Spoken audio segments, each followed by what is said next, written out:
வணக்கம் நண்பர்களே, மறக்காமல் சப்ஸ்கிரைப் பண்ணுங்கள், லைக் பண்ணுங்கள். இன்றைக்கி மார்க்கெட் மிகவும் gap down. Sensex near about 400 பாயிண்ட்டும், நிஃப்டி 120 130 பாயிண்ட்டுக்கு டவுன்லேருந்து ஓப்பன் ஆகுது. ஸ்டார்டிங்கே ரொம்ப weak. US, Europe, Asian markets எல்லாம் டவுனில் இருந்ததுனால இங்கேயும் டவுனாகவே ட்ரேட் ஆச்சு.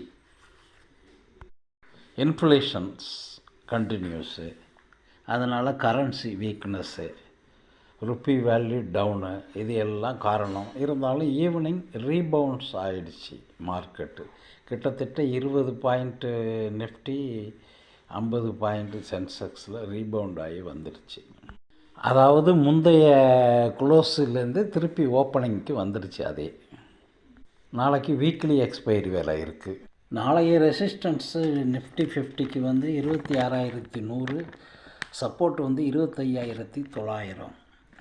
பேங்க் நிஃப்டிக்கு resistance 59,530, support 59,320. Sensex resistant 85,320, support 84,000. எல்லோரும் லைக் பண்ணுங்கள், சப்ஸ்கிரைப் பண்ணுங்கள். நன்றி, வணக்கம்.